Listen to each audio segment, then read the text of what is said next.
reckless speculation. I'm going to be your host tonight, standing in for Randall. He is still a little under the weather after being sick slash COVID slash ladder fall. Thoughts and prayers going up to this guy right now. He's been going through the ringer. So big time. Welcome, to my far right, Raj Mehta. 2 on time. What's going on, buddy? Nothing, man. I'm as shocked as you guys are. Yeah. And then Mr. Robbie Davis here. Just a quick shout out. I didn't know it's going to be my first words or final thoughts, but don't want to forget about it. 2 years ago today, Kobe, his daughter, and I think 8 others or 6 others lost their lives. And it's hard to believe it's been 2 years. But I've been seeing all this stuff on Twitter today, and man, just still sad. Yeah, that's something that's going to take a lot of time to get over, especially everyone that followed him, and just being a family man and that kind of aspect. Girl dad. You're a girl dad. Girl dad. Yeah, me too. It hits home a little harder for me too.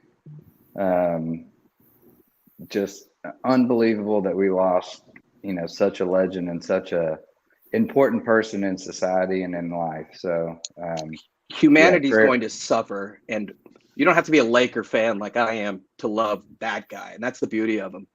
A guy that has an extremely high IQ, spoke Italian, Spanish, English. He and Pau Gasol were like brothers. They would speak Spanish on the floor, and nobody could understand them, especially not Boston. But Kobe was bigger than that. All over the world, he was the most globally famous athlete aside from Michael Jordan, if not more, because he actually went out and went to underdeveloped countries and really had a benevolent heart. And when he passed, he was an entrepreneur with many stakes in the iron in the fire, whatever you say. But one of which he was passionate about was like developmental software for kids. It's just a loss that humanity is going to suffer, because God knows what he would have done.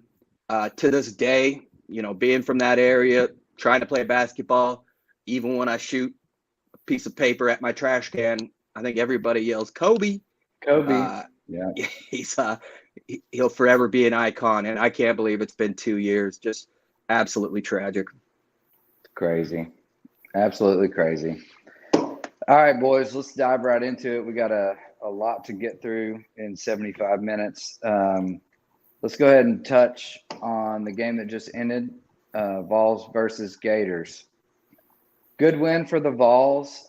I think they were favored 9.5, somewhere in there. 10 this morning.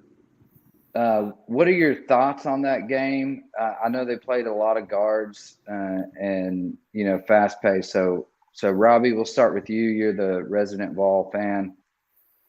What are your thoughts on that?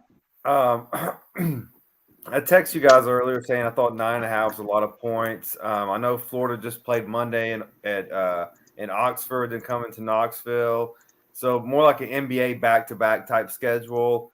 The early start I don't think helped the Vols. The Vols just turned it over. They played sloppy. I think right now what you're seeing and like. This is what all the, halfway, quarter-way college basketball fans that come in and be like, oh, Chandler's overrated, these 5-stars. Like, they're going to hit this wall. There's a freshman wall. It's midseason. It's cold. They're going to get out here. They're going to have bad games. Chandler had a bad game.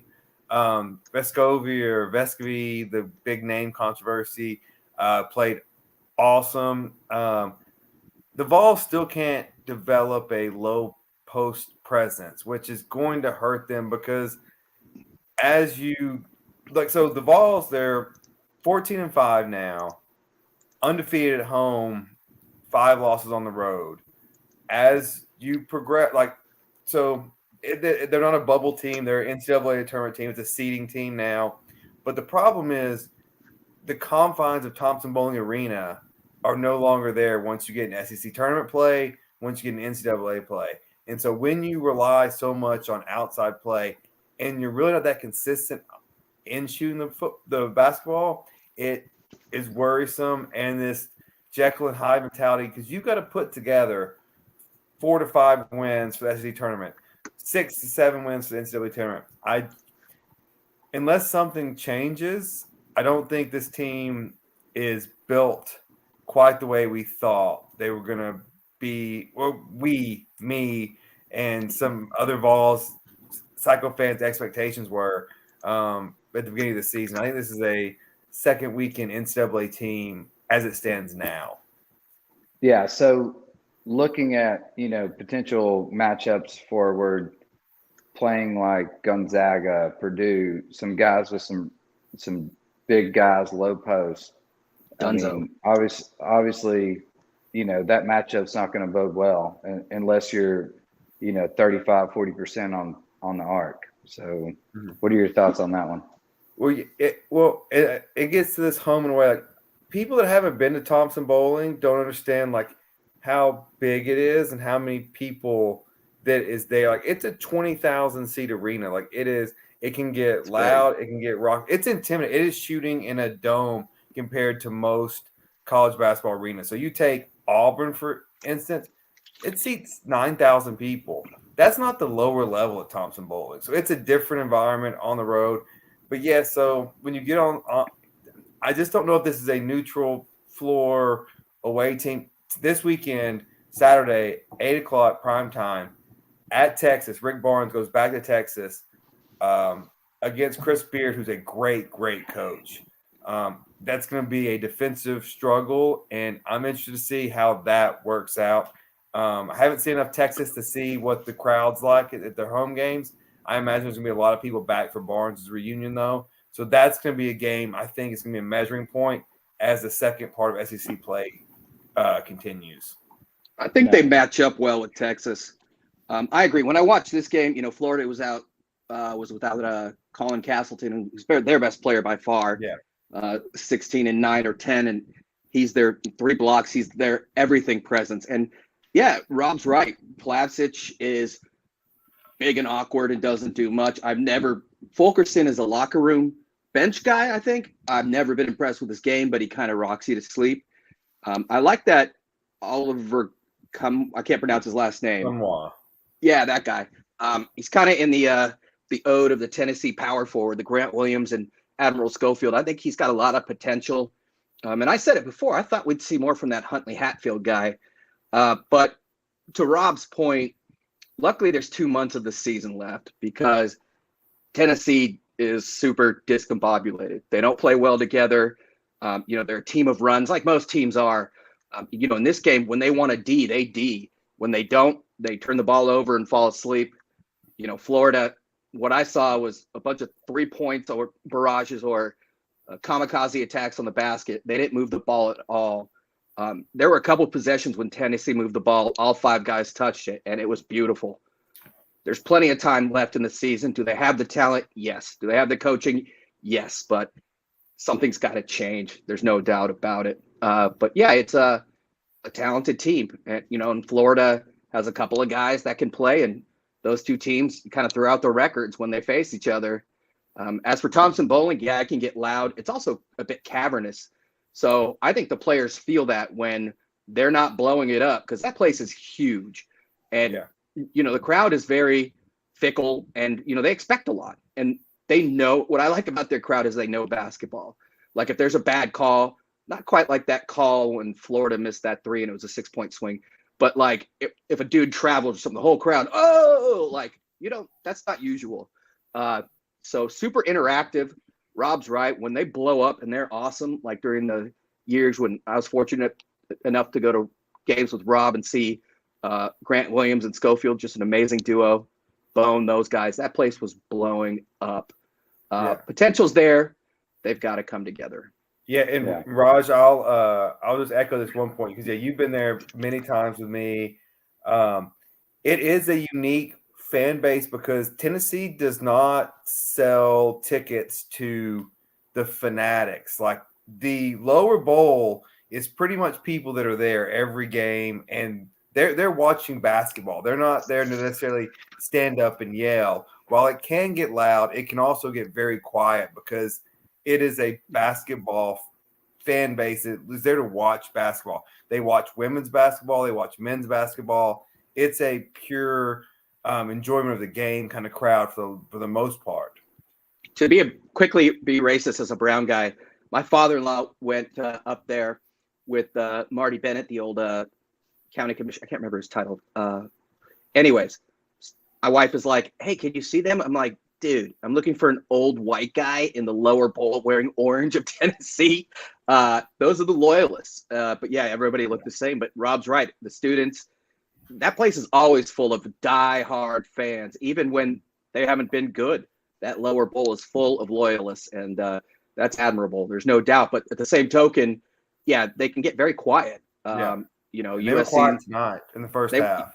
You know, they should lower the price of beer. Yeah, so a little better perimeter shooting, a little better defense. So on to the next question I've got for you, Raj. Auburn, for the first time, is ranked number 1. What do you think of that, and are they truly the number 1 team as it stands right now? Well, they didn't look like it in their first game, did they? They beat 8-10 Missouri team by 1, but a win is a win. They were on the road. You know, I don't think they have the whole team, but I do think when I watch, what's his name, Jabari Smith, oh my gosh, that would be my number 1 pick by far and away. He is so skilled. Came to Tennessee. Well, if that would have been crazy if he did, because that dude is so skilled. He's just one of those guys that he doesn't have to average 30 and 30 or 50 and 15 like Schwebway from Kentucky. He is amazingly talented.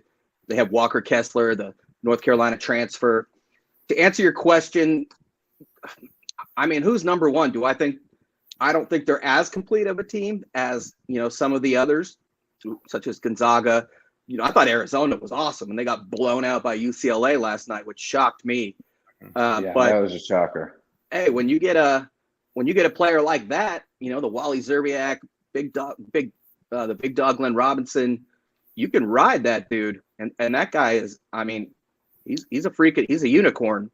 So I don't think they're number 1 because I don't think they're as deep as some of the number 1 teams. But with that guy, anything can happen.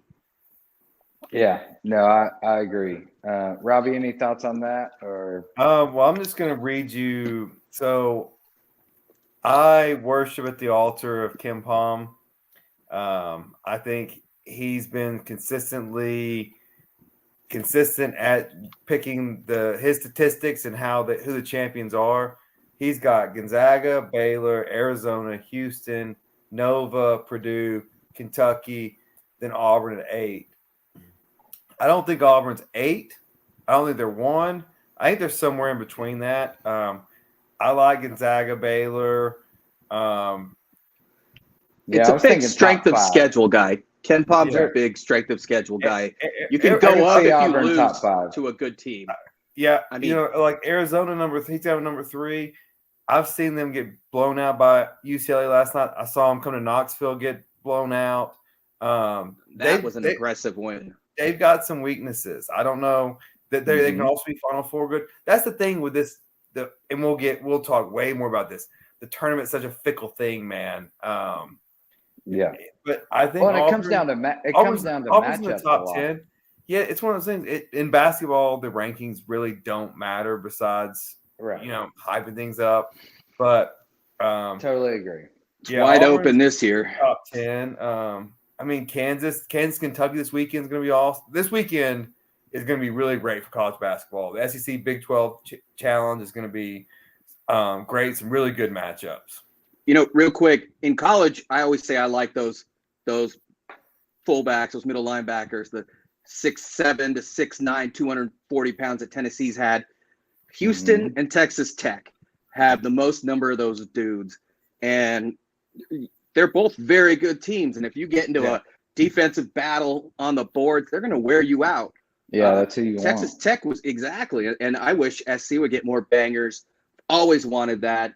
USC is more of a finesse, tall, lanky style of play, but I mean, I wouldn't want to face those guys. And Texas Tech, I mean, they beat the Vols. That's a dangerous team. Very dangerous team. Yeah. Talented too. You know, there's a guy Bryson Williams who was going to go to SC. He was a transfer from UTEP. I think he had 33 the other night. He's not a scorer per se like that, but next man up for that team, and that's what good teams do. All right, boys, I gotta cut you off. We got to move on. We got a lot to get through here. Next, let's touch on the Hall of Fame votes real quick on the MLB. David Ortiz, only player to get in right now. Let's go to you, Raj, first. Thoughts on Bonds, Clemens, Pete Rose? You know, what's going on here? I mean, Rose is the hit king. He bet on baseball. He only bet on his own team. He should have been in decades ago. I am not. I have a lot of friends that are pro Bonds, pro Clemens, pro McGuire, pro Sosa, because baseball was complicit and Selig was aware and the ratings were this and that, and it sparked a generation.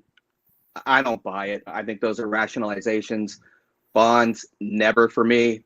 You know, how does a guy morph his head size and feet? I mean, it's not even a question. If you look at him as a rookie, I mean, literally his head size like morphed, his skull changed. No, he didn't need to is the tragedy for me. Does it still take skill and speed and accuracy and hand-eye? Yes.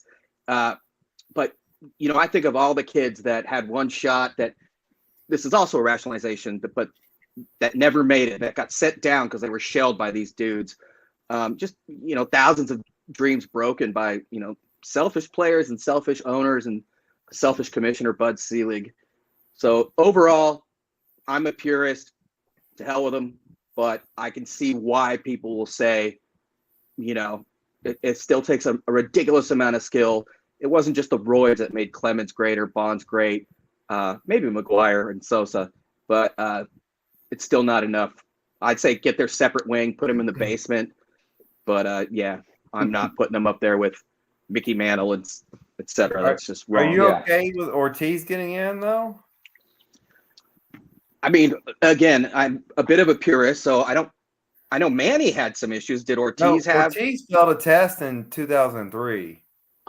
I thought that was Manny, to be honest with you. No, Manny failed multiple times. Ortiz failed in 2003. Wasn't there a rationalization? And if that's the case, and I should know, I just don't remember anything after I turned 21. There's always then no. a rational case. I didn't know what I was putting into my body. Someone gave me something I didn't know. Back then, no. But yeah, if I honestly forgot about that, then no. I wouldn't put anybody in. Let alone the first try. You know, but he's Big Papi. Everybody loves him. He's the ambassador of a country. That obviously played a part. First try was pretty crazy. Yeah, so here's what I don't like about. I mean, one thing, I think being in the Hall of Fame or not, it's about a bunch of writers who vote on this thing. No one who ever played baseball or watched baseball is not going to say Barry Bonds is not one of the greatest players that ever played the game. Like you're amongst your peers, whether the writers like you or not, amongst your peers, you know where you stand. I do kind of separate Sosa and McGuire from Bonds and Clemens in this matter. Like, let's take the allegations as true. Bonds and Clemens are both Hall of Famers beforehand. But at the same time, baseball, it's like your unwritten rule. Baseball has been a whole thing about cheating. The whole thing is about grabbing it, whether it's pine tar, whether it's the stickum from your hat. And also, look, are you going to – let's flip sports. Are you going to tell me that Bill Belichick and Tom Brady aren't in the Hall of Fame because they bent the rules or used what rules were in front of them to their advantage? Bill Belichick taped practices of the other team, and the NFL destroyed those documents because they didn't want it out to destroy the product. Tom Brady, like, these are people that took advantage of the rules. It does not matter. they are still the greatest that did it. And if you can't have the greatest that did it in your Hall of Fame, then what is a Hall of Fame? It's just, and how can you, because a Hall of Fame is just telling a story. It's telling a story about the history of baseball. Bud Selig's in the Hall of Fame. Bud Selig almost ruined baseball. If it wasn't for Sosa and McGuire, baseball would be down the tubes. We're about to see where it's right now. Also, let me ask you this. Like, how many more statistics do people look at versus if they're a Hall of Famer or not? Like, you're going to see those statistics and those stats from these players and, YouTube, Google, whatever.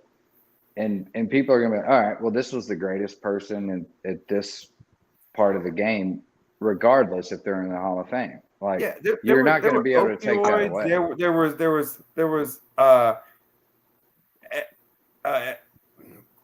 methamphetamines, not meth, but like whatever the amphetamines. Amphetamines. Like it's going back in the history of the sport. Like Lawrence Taylor used to do reckless speculation. Lawrence Taylor allegedly used to do coke before the games to get out there and tear people's heads off. That's part of the sport. Like I think that's a rationalization. I think baseball is unique. It's apples to oranges. It is the most exclusive Hall of Fame. Just to say that, hey, this is what they were doing in terms of being in discernment. By far, way more so than football or anybody else or any other sport. Trust me, I would definitely put money on that one. Is it exclusive? But if you don't have the best in there, how do we? I don't call them the best. Would the Masters be exclusive if they didn't let the best golfers play? But to me, it depends how you define best. And to me, that is not the best. That's cheating. And to say other sports that, this guy took advantage of that, or baseball it was more than being complicit. You also have to pose it like.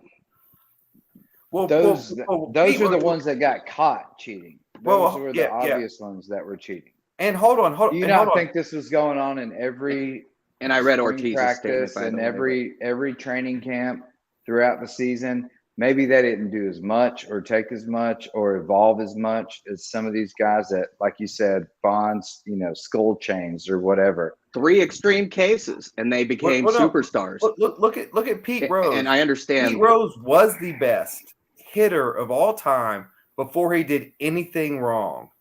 So he has to be in as a player because he is the best hitter of all time. Yeah. Then as a manager, he gambled on baseball, but there's no evidence he did as a player. So if you don't have him as a player, then you can't say you have the best players of all time in there because he is not in there, and he was the best hitter of all time. Does baseball have a BS moral code? Sure.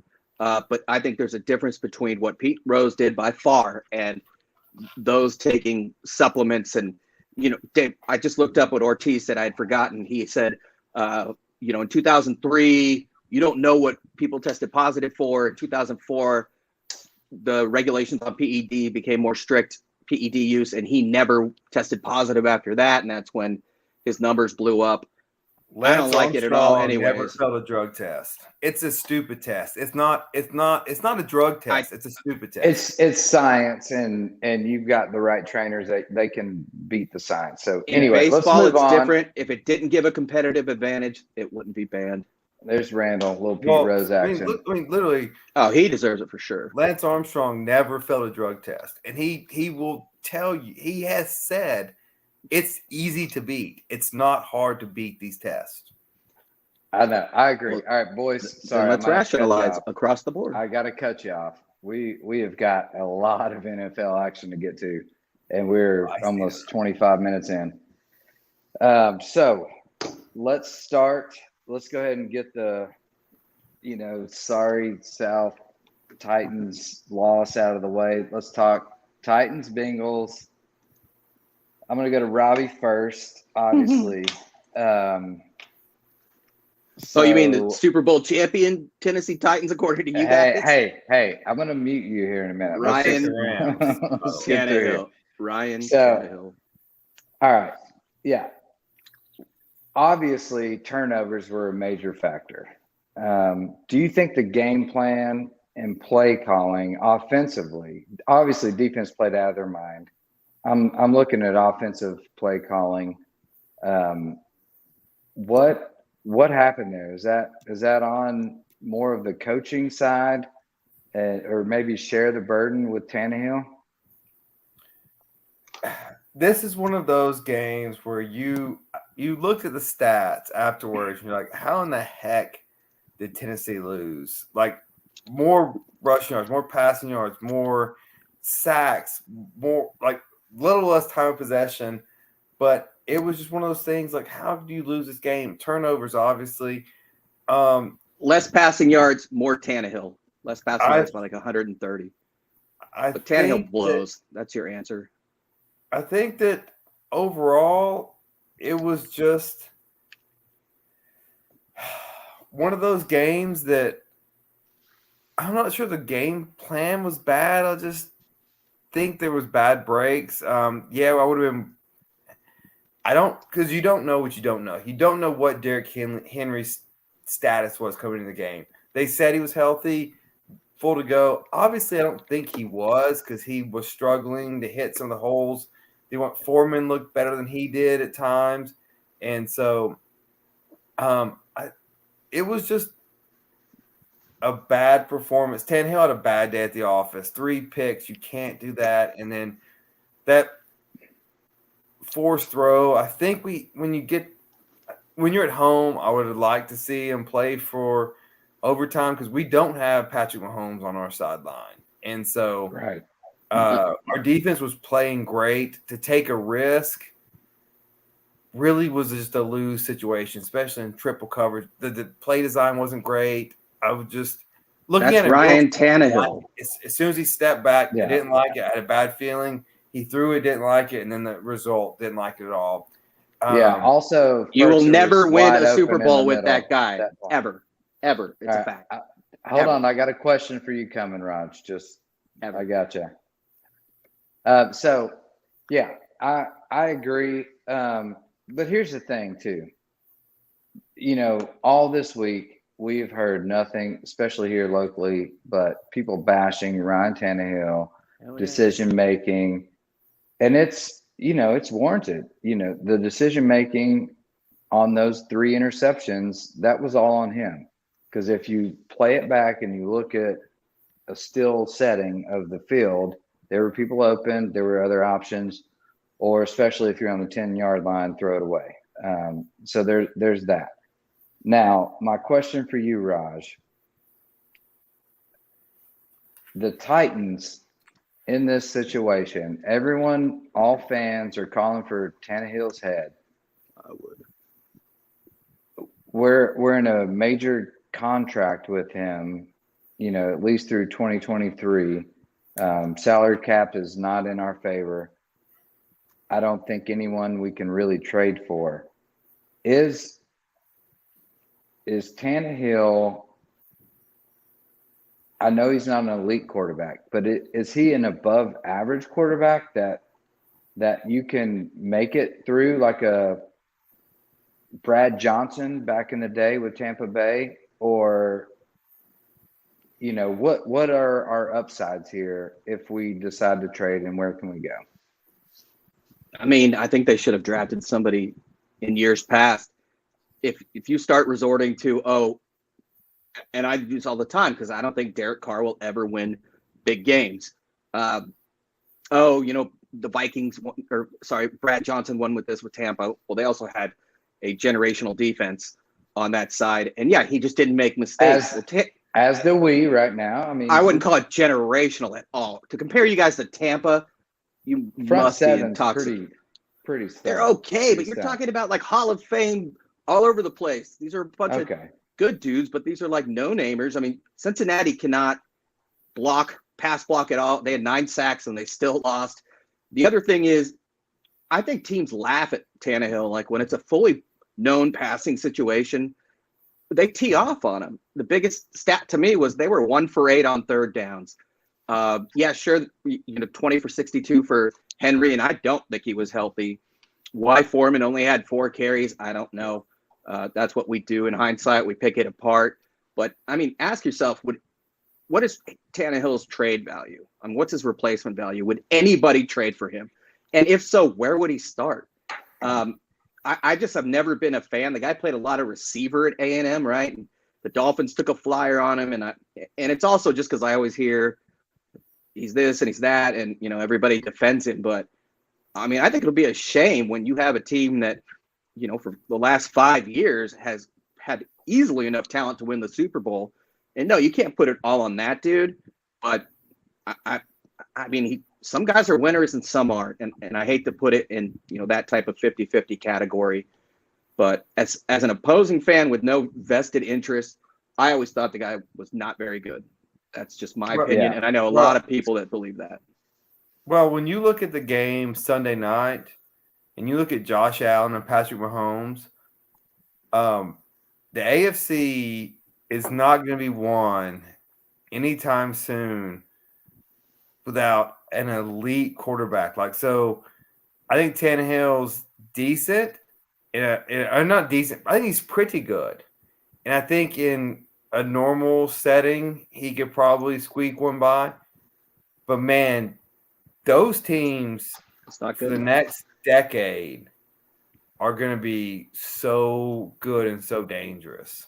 We're going to touch on that. I know. We're going to touch on that shortly. It was. And that, to my point, there are 3 tiers of quarterbacks in the NFL. And one is the super elite, which, you have a handful. And there are a couple that I think fell off after this last weekend. And then 2, you have these above average guys that can lead your team to a number 1 seed or, into the playoffs. But when the call is really on them and it comes down to it, they cannot put it on their shoulders and get it done. So that's the middle of the road. That's where most of the NFL lives. Does anyone know what's going to happen with Deshaun Watson? Is he going to be able to play next year, or is he still in just NFL jail? There's no clue. Nothing I've heard as of yet. Obviously, he's pushing that boundary of elite quarterback.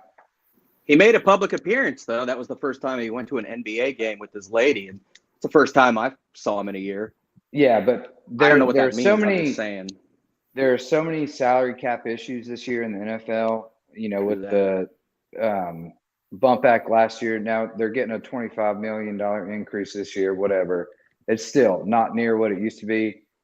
There's a lot of problems there, a lot of shuffling, a lot of cards going on. And to take a chance on someone that is not convicted or not convicted, like if you trade and you get him and then he's out for 8 weeks or 12 weeks. But my understanding is can't risk it.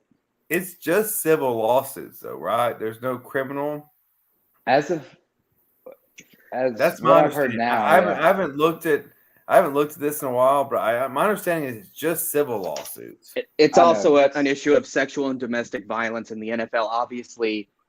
In our cancel culture, which I'm fully behind. But I know you're not. But I'm saying, regardless of if there's a criminal charge or not, I don't believe there is. But there's enough evidence, I believe, that and he's acknowledged this, and the NFL, after everything that it's been through, I agree. I know what you're saying. Well, yeah, it's a little bit different than being charged with assault. He would be playing. I mean, let's be honest. But I totally agree. If it was just made up, he would be playing. How long is he in limbo though? For I agree. I don't risk $20 million a year on your salary cap. That if you're at a team like the Titans or some other team that's prepped and ready to go to try and win a Super Bowl, do you want to risk that on a trade or and take that cap hit? I don't think so. So. Maybe somebody gets lucky we should sign him. Gets him on the cheap. Yeah, probably why the NFL is leaving him in limbo. Because if a team like the Titans got him, they would be Super Bowl champs, and I'd anoint them right now. I don't know how long this is going to happen, though. Let's move on.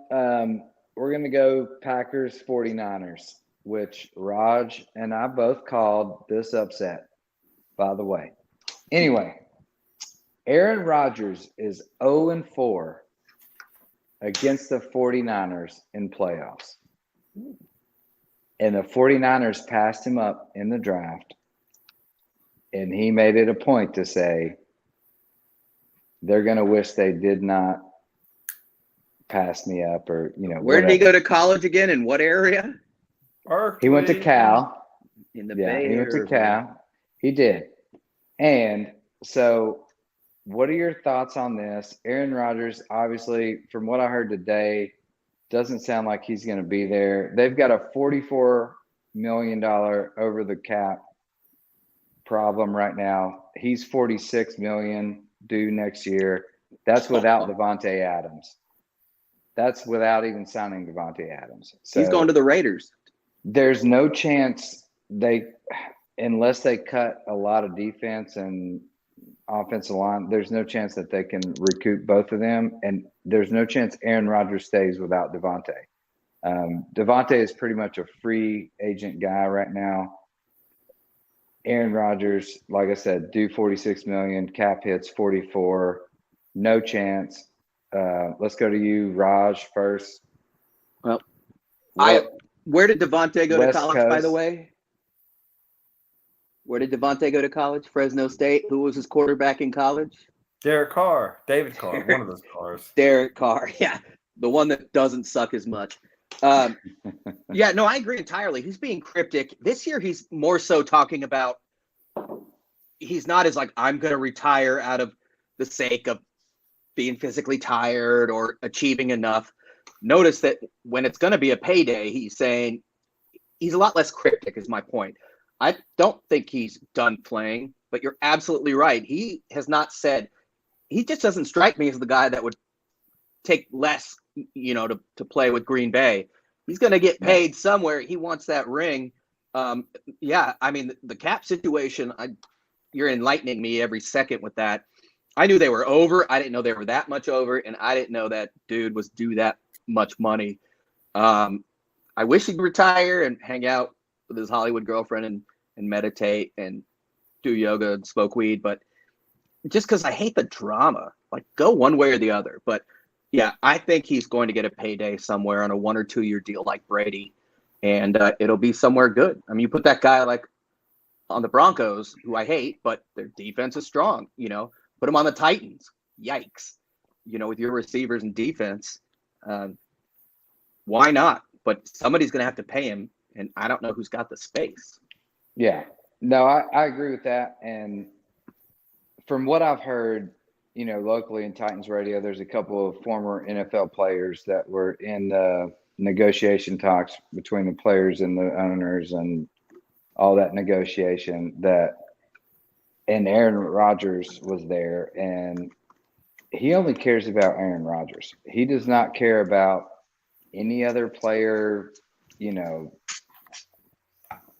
dues or gifts or, whatever they get. He didn't care. As long as he was making it, that's all that mattered. And it's kind of shown that, within the last couple of years, you've seen him dealing with Green Bay, leading them on, hanging on, and then all of a sudden showing up. So Worship me. To see what happens there. And Robbie, to Raj's point, like, if he does play again, like, who actually has the cap space for him and what team is ready? Because he's going to go to a team that's ready to win a Super Bowl. Titans are one, but we have no chance with cap space to get this guy. Well, so short answer. Well, okay, I'm going to start with a long answer first. He's going to talk for a while. I'll be right back. Aaron Rodgers, to me, has had probably one of the worst 12 months in sports that I can remember. He started off with his beef with Green Bay, then gets there, then they get the number 1 seed, then he has his immunization fiasco. Look, right. Hey, if you don't want to get the vaccine, then don't get the vaccine and follow the protocols, and that's completely your right. If you don't want to get it, but you have to wear your mask. You have And to do what the it's NFL says. clearly stated in the rules. Clearly Yes. stated. You can choose one way or another, but this is your path this way. This is your path that way. Right. And so yes, and so do one way or the other. It doesn't matter to me necessarily. But to lie to your teammates and a lot of people, the coaches that have family, and this is not just about you, because other people, your tight end could have a immunized, susceptible child, and they need to know. And so just do your part. And that's like just an arrogant ass that he was. And then to come on, and then look, man, you are one of the most talented quarterbacks we've ever seen. But, and there's always a but, You're a douchebag. Sorry. you are 11-10 in the playoffs. You are 7-7 at home at Green Bay on the frozen tundra in Lambeau, where they never lost, or maybe lost one game before you got there. You're 7-7. So calm down. You got one Super Bowl. Joe Flacco has one. Brad Johnson has one. So generational defenses, please. So calm down. And you're 0-4 against the guys that passed you up in the draft that you said they would regret it every single time. Exactly. So, come on. He's the most selfish. Yeah, you're talented. You are extremely talented. But you know what? You need to take a little step back and realize you play this game as a gift. You're talented enough to do this in a make team. A lot of money you can't do it without a team and the people around you, and you need to understand and appreciate that, because you look at Tom Brady and how he fights for his guys and his team. That's the difference. Like Rodgers has more arm talent than Tom Brady. Tom Brady's way more cerebral. Well, I don't say way, but notch above, because Aaron's pretty smart himself. But one is self-righteous, the other's not. Exactly. And you look, one's a great leader, the other's not. One has one Super Bowl, one has 7. So exactly. And then there we go. And so where I think he's going to play next year, I don't know. You know what? I don't know if there's as big a market as people think for Aaron Rodgers. He's a great talent. Man, he's 500 in the playoffs. When the tough gets going, he doesn't perform. He doesn't fit everywhere. You're right. I don't. He's not a leader. He's not a camaraderie guy. I don't know if you're he's a him guy. Titans. What about Pittsburgh? The idea of him being on the Titans, yes, it's euphoric. But when I think about it more and more, is it a good fit? Is him and Vrabel a good fit? Probably not. And for 1 year, we're trying Pittsburgh? to win. Our culture is completely different than what his narcissistic mindset brings. It's just not. It doesn't fit. So he's going to want $25-30 million. There's no chance. And I don't know if this is a fair comparison, but I think it's just the first one that jumped off of my mind. Aaron Rodgers is a bit like LeBron James. It's just like LeBron James wins more, but their talent is so off the charts, but they sometimes get in their own way of winning. I don't know. I would think LeBron James is quite. Let's not go down this path, please. A selfless person, especially speaking for his body of work. Put him on any team who he makes better, and he gets to the finals and wins championships. Everybody. So Anyway, let's cut not this do off. that. We're not going to go that. Yeah, we've got a lot to get PTI. Through. All right, we got to go. All right, let's talk. Tampa Bay Rams. Leads right into Tom Brady. Upset again, as I believe Raj called as well as I did. I can't remember. We all called this one. Yeah, I called them going. We all called this one. Okay. 9. Yeah. So,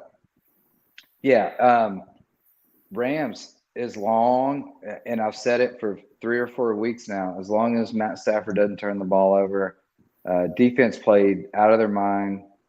What a game! They almost blew it again, though. They did. They almost did it in Rams fashion, but they did not. Tom Brady had a little blood on his lip, begging for a call, got his own penalty. How did he First get time that? in the history that a penalty was against him. So, Rob, What do you think? What was your thoughts on this game? Well, first of all, as everyone said, best NFL weekend of all time. Just fantastic. Oh God, we haven't even got to the game yet. Yeah. I mean, this is what the Rams do. They built the team to bully you up front, and then they can get the quarterback. But then Tampa, Cooper Kupp wide open, like one-on-one coverage. Like, I don't get that. There was a lot of smart people that made dumb decisions over the weekend, and that's what I don't get. But yeah, I mean, Tampa. So LA put it on them. Tampa came back in Brady fashion, and every single game was who has the ball last is going to win. Yep. I don't know what else to say besides, good God, NFL that's just sports on steroids. Like, that's what you want. Like, you can't turn away. It was an awesome weekend. Not only did that happen, but somehow Tampa lost Cooper Kupp. In the game we're going to talk about, Kelsey and Tyreek Hill made the final catches on the drive with 13 seconds left. How do you lose these dudes? And I thought the Rams were dead in the water. Yeah, you and I called the Niners. I called the Niners because I believe in the best defense and the best player. And the best player to me is Deebo Samuel. Side note, did anybody see Totally that on agreed. Twitter where he rolled in on a big beach cruiser with an homage to Tiny Lister with Zeus? That was the best thing I've ever seen in my life. But yeah, and they also own the Rams. I like the Raiders. I am from Los Angeles. The Rams were there. I will always have a favorite team. But, of course, I do pull for the Rams. But, by the way, there was a video in the early 80s during that trend called Ram It. If you guys haven't seen it, go to YouTube and Google Ram It, which was the Rams' answer to the Super Bowl shuffle, silver and black. It's unbelievable. But anyways, that's what they do. They ram it. They blow it in spectacular fashion. And I thought for sure it was going to happen this game. But, you know, they're 0-2 against the Niners this year. And I agree with you. I'm just waiting for the other shoe to drop with Stafford. And the Niners defense is obviously amazing. Yeah. So even though I want the Rams to win and they're 3.5-point favorites, I mean, I'm betting on the Niners. They're just a better overall team, in my opinion. Yeah, we'll get to that discussion on the preview of next weekend here shortly. I know we've got a lot to get through real quick. What happened to Rob is Rob? gone. He took a little break. Let's get to the game, which could be quite possibly, and I think it is, the more I think about it, the greatest NFL football game that I've ever watched. And that is the Chiefs-Bills. What a fireworks show that was. I mean, down to 13 seconds. I mean, I've got sent memes. I've got some Bills fans that are buddies. You know, game's over, 13-second, like, and then It should have been. Mahomes does this crazy comeback and gets it in the field goal range. Like you said, to Tyreek, to Travis Kelce. There's 13 seconds. I mean, they were playing these outs, trying to defend the sidelines. The middle was wide open. Saw it, and Kelce came up to Mahomes and told him. He said, "Hey, I'm not running the route that was called." He was like, "I'm going in the middle and where it's open." Yeah, did you see the NFL film? And you hear Kelce, or I mean Mahomes, in middle cadence. He's like, "Kelce, do it. You know, and then there goes Kelce. There goes. I mean, they had 2 timeouts, and then Buffalo called a timeout. That was the worst defensive everything in play front calling. of him. Horrible. All right, it wasn't quite prevent, but the prevent prevents you from winning, and they were giving everything. Buffalo should have squib 10 seconds. Yes. First off, they should have squib kicked it. Hell yeah. Knock some time off the clock. Whether you get, you know, you're 13, maybe you get to 8, you know, 10 seconds, whatever. That takes a big chunk. Well, if you look at the two plays, they only had 3 seconds left when they kicked the field goal. So squib kick was huge there. Bad play call on their part. But not nitpicking all this stuff. I just want to hear your thoughts on what a quarterback battle, and this is what we talk about when we say elite quarterbacks and what these guys can do, not only with their arms, with their legs, and the talent around them. Oh my God, was this not the best game that you've ever seen in the NFL? We'll start with you, Rob. Well, so this goes to management, in my opinion.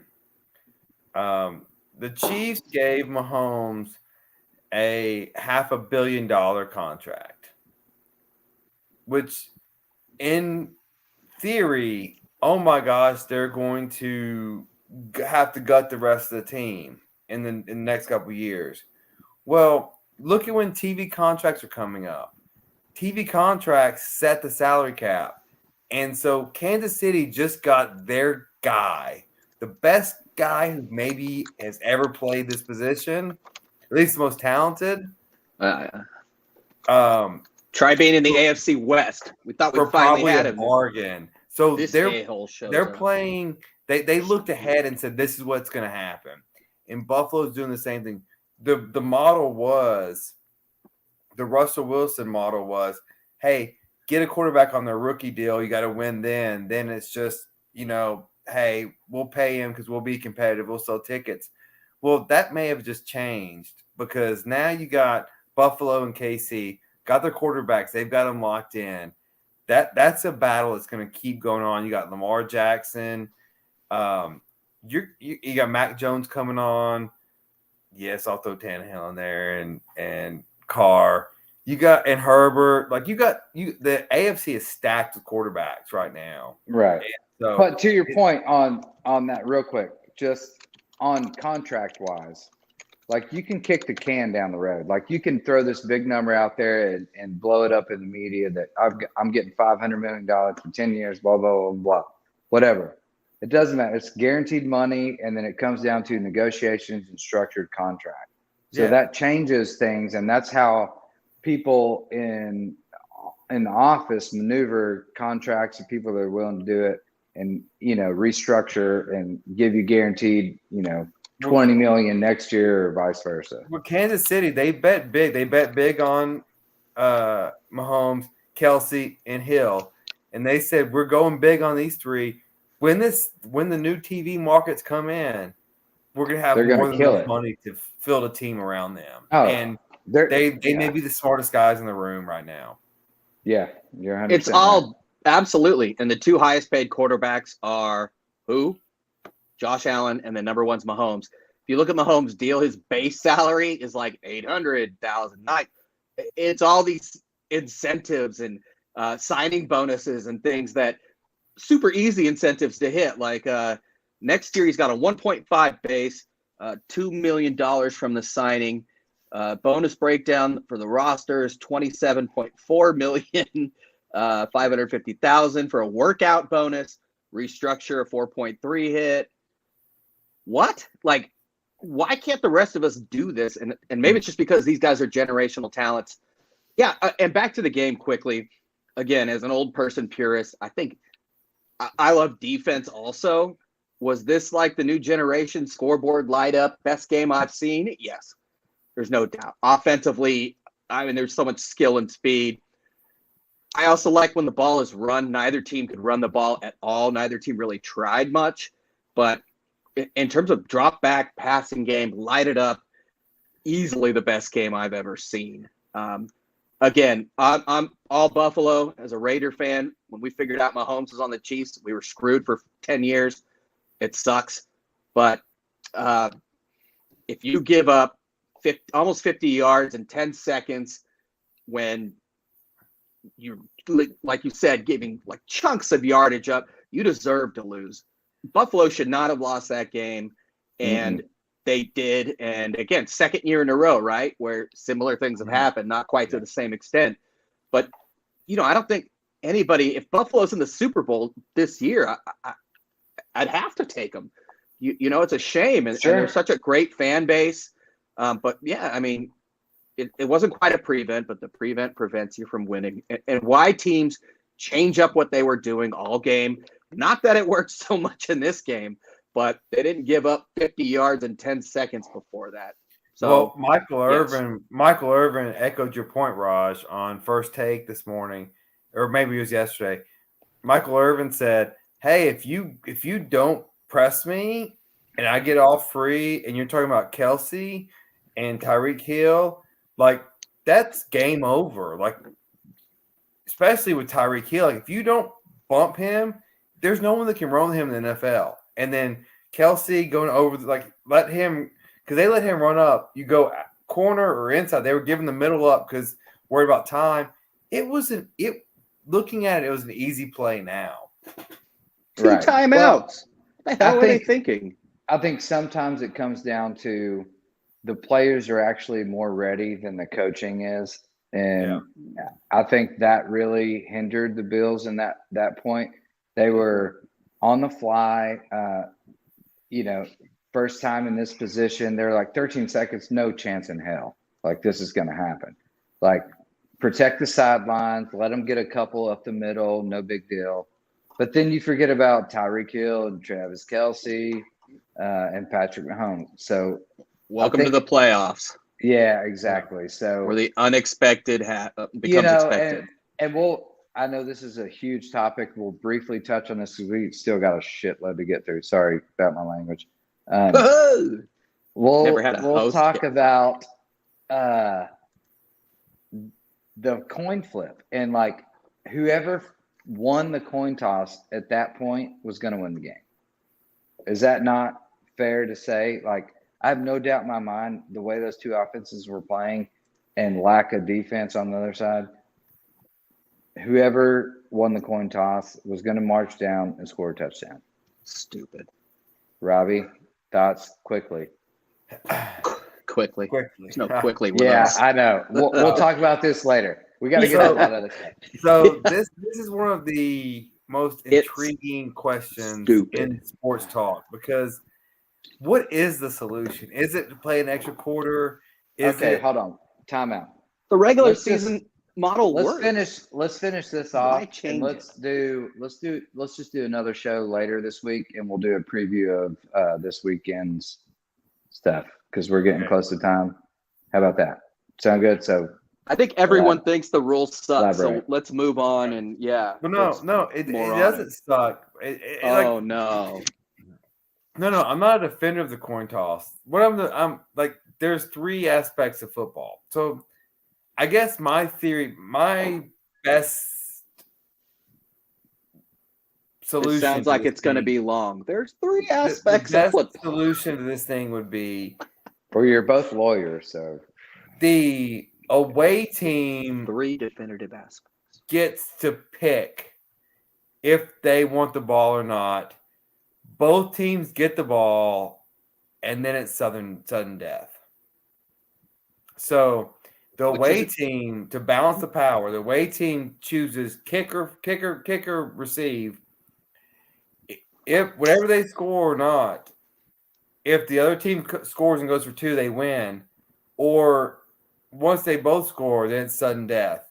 I don't like to play for 15 more minutes because for health and safety. I mean, me personally, I'd like it, but I get why they can't do that. But it's a hybrid of the regular season and college rules. A lot of people love the college rules. The NFL with that work. But you can't go for maybe two. Put them on the 40. You can't have 2-point conversions to decide a pro football playoff game. Why leagues like baseball put a man on second in the regular season, then change it in the postseason? They do the regular season overtime. It seems like it works. Then suddenly they go back to sudden death, where the kick determines.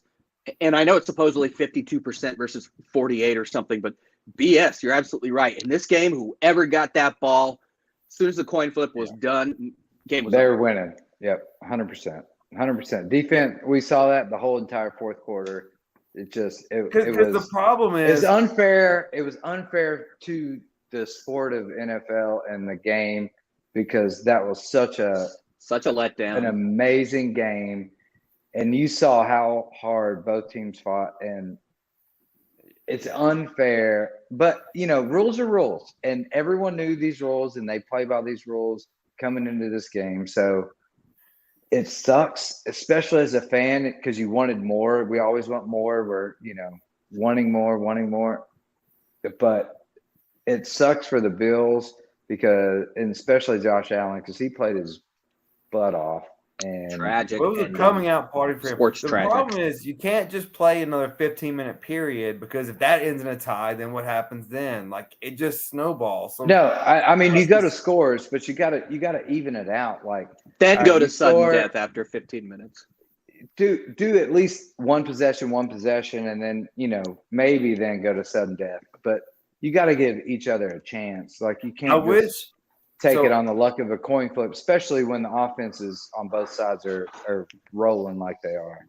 So I think predetermining who gets the ball in overtime will help the team making a decision to go for it or kick a field goal. For instance, if you're on the 5-yard line and you're down by 3, I know the other team gets the ball first in overtime. Do I go for it versus kick for the tie?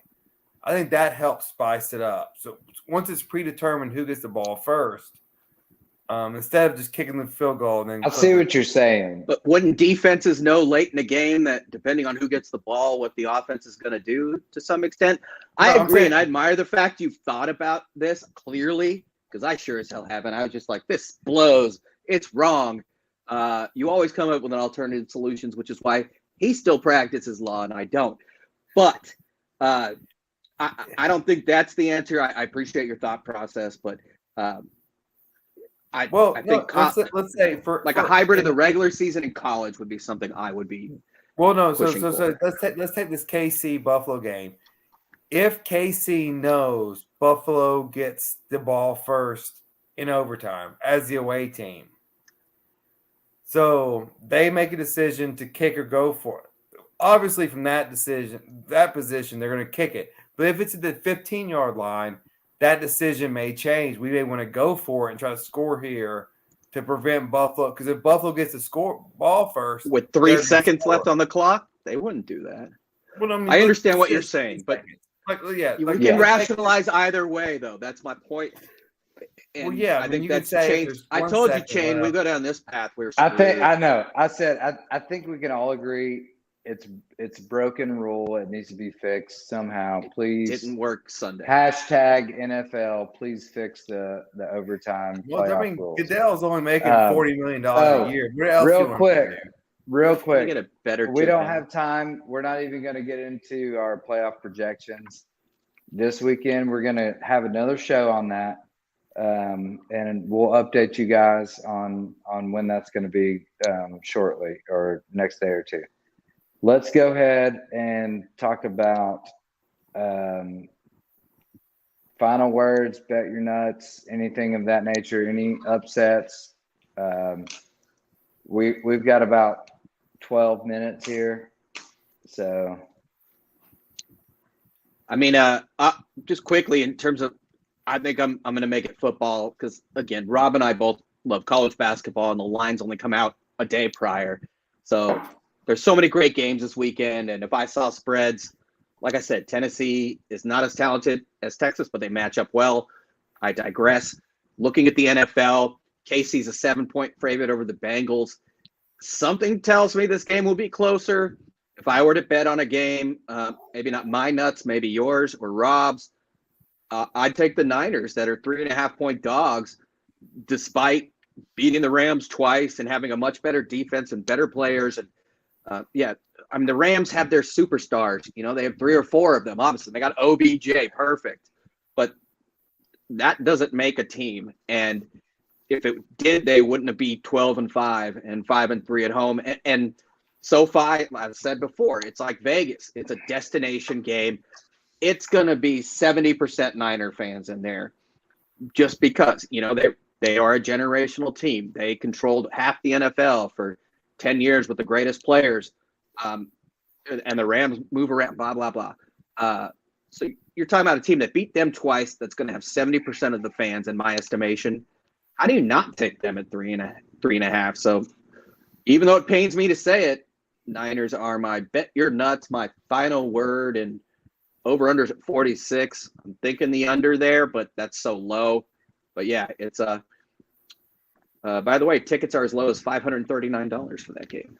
One quick question for you, Raj, since you're such a Tannehill hater. A realist. Okay, so what is the biggest difference between Tannehill and Garoppolo? And I don't think Garoppolo. I mean, again, I think the Niners' defense is better, and I know you guys say A.J. Brown, and Deebo Samuel is, in my opinion, the best overall football player in the league right now, with Derrick Henry not being Derrick Henry. Coaching, Vrabel's Vrabel, and you guys, Vrabel, you'll stand behind him, but I think Shanahan is Shanahan, right? yeah, Mike Shanahan. Kyle, one of the Shanahans, not Mike. Yeah. I hate rat face Mike. Sorry. I just think a better overall at each of the levels on defense. I know you guys are going to sit there and rationalize this, but it doesn't matter, or justify it rather. Again, better receivers, a better offensive line for sure. Anybody can run the ball. There was with Ayuk, again, Deebo, and then your boy, Jawan. Jawan would be a 1. Jennings. Maybe a 2 on any other team. Then you got Kittle. You got the best fullback in the league, Trent Williams. Yeah. They're just a stronger team. I'm not talking about the I got you. Them. I'm talking about a quarterback of that caliber, which I put in that same group, Dak, Tannehill, Garoppolo. I mean, those are kind of that, upper average guys of the NFL. But they don't make mistakes. And the Titans made mistakes, and other teams do, but they usually don't make mistakes. They did. I mean, Garoppolo threw an interception at the end of the Cowboys game to try to lose it. Hell. So, yeah, that was horrible. These guys make mistakes. That's the difference between the elite and what we're talking about. And is my point. But anyway, all right, Robbie, your thoughts. Just takeaways, and then we're doing Bet Your Nuts. Yeah, takeaways, Bet Your Nuts. All right, so takeaways is this. I read today that MLB is willing to set out regular season games for this lockout. If Major League Baseball sits out regular season games and delays the season for this lockout, they are in huge trouble. While it's not everyone's cup of tea, NASCAR is coming right after the Super Bowl for a race in the Coliseum in LA, and then they're going to Daytona. And it's already sold out, I think, right? Yeah, like the LA one, it's sold out like that. Yeah, this is an excitement. There's a sports niche. We got maybe the USFL spring football starting back. Baseball, you better be careful because there's a lot of things gunning for that window of the sporting events. And so get your act together. You guys can never get along. You can make money. Everyone can make money if you work together. But if you keep defying each other, hey, that window is not going to always be open. Yeah, I totally agree. Like I said, I know we're talking about with Randall, you doing a new NASCAR show or whatever during the week. Used to be a big NASCAR fan. I'm all in on that. I'd happily be a guest. But you're right. I mean, now's the time, and the MLB is just kicking tires, and well, these guys are waiting to not pay players or negotiate whatever. So it's going to be interesting to see if it goes to March or through March or spring training, if it gets pushed back. So go ahead. I will say this, preface it. I don't agree with it. I've always been pro COVID protocol, precaution over no caution, but NASCAR did the opposite of what I thought. They went for it, and they were the first to start back, and they were the first sporting events to be back. And you know what? they were probably right because none of their drivers got sick. They did what was necessary. They kept people safe. It's an individualized sport. And so they did very well this last couple of seasons. And so, yeah, I was wrong. They were right. And I think they're going to be on the up and up this year. Yeah. No, I agree. Everyone's guessing at this point. I mean, we're all trying to navigate our way through this thing. So they were Winter they were the Olympics, first bro. to- That's my final word. Winter Olympics. Yeah, absolutely. Winter Olympics. I can't wait. This is Shaun White. Back Sean again. White's last Michaela. Winter Olympics. Sean White. Last time you're ever going to see him. So He's only Tune in 35. for that. I thought he was 45. But yeah, him and Chloe Kim. There's a girl on Chloe Luge. Kim's. Luge. Her name is Summer Britcher, an American that does luge. That just sounds like a badass, a bad luge name. Then there's curling. Curling's pretty sweet. Who doesn't love curling? We should. I start know, a team, dude. right? That should be at every bar, by the way. I know the ice becomes a hazard, and Rob and I think Well, of liability. But They call that shuffleboard. yeah, Sort there's of. no ice there, and there's nobody going like, But we gotta implicate that. Exactly. I jest when I say that because obviously the Winter Olympics are not that as popular as they once were. I feel like, especially recently, there was one like 2 years ago, which there may have been, and there's always this attempt. I used to joke that NBC becomes A&E, and it's all about biographies of their athletes, and they're just dying to have a star. And I don't want to get Rob started on this because he'll talk for a while on it, and rightfully so, like Simone Biles, and having that superstar that, there's a lot more than just being competitive and winning, and that is coming up. So I say that, in jest, but then I saw Nathan Chen in figure skating and Michaela Schifrin and, again, Chloe Kim when she was like 8 and she won it. But yeah, man, 4 years, NBC, the world is just laying it on them. And I didn't want to go down the mental health tangent, but I mean, I'll watch the highlights. I'm not going to watch every Winter Olympics event on CNBC, but it is coming. And hopefully it's another thing that USA dominates at. Now, it's going to be exciting. I'm sure we'll touch on it throughout, the time and our topics and what we are on here for. So anyway, from any final words, anybody else? I think we already did final words, but good. Everybody good? Good. I mean, I can always say more, but no. Yeah. Sorry about the let's cut Titans, it off. guys. We're three minutes under the tab, so I feel good about that. Let's do another show this week, though, because we didn't get into this week's playoffs. What times do the Titans play this weekend? I So, forgot. how much of the agenda did Do the we Raiders? get into? Do the Like Raiders half? play? When Hey, do the Raiders play? I knew they'd blow it, dude. I didn't act like they Did were we going get to win into it all. half the agenda? Did we make it at the half point? We got into everything except the championship preview, Chiefs, Bengals, Rams, 49ers, and then our Titans, predictions. Chiefs, right? So we did Titans, Chiefs. Chiefs, Bengals. Yeah. Oh, sorry. Yeah, I've been where listening the to this Rams? show. Yeah, exactly. Yeah, Not the Thursday, Rams. 9 p.m. Raiders, part 2. We Raiders. can do that. Hey, can we do Thursday, 9 p.m. part 2? We can do that. The Raiders are the Raiders. That's Wait, tomorrow. Tomorrow. Yeah. Part 2, 9 p.m. Same time, 9 p.m. tomorrow. Same Let's bet do it. channel, same bet time. Yeah. Thank you. Reckless Well, I'll speculation. give my bet you nuts if people want to gamble. Go for it. Go I'm for done. it. All right. So, ladies and gentlemen, Rick Barnes going back to Texas. He's getting plus 3 points. It's essentially a pick 'em. 3 points for the home team, if you guys don't know that. But, yeah, Rick Barnes, he's going back to Texas with an vengeance. Tennessee wins they cover plus 3. I think they win outright, though. If you want to do money line, I would. But be safe and take the plus 3. Nice.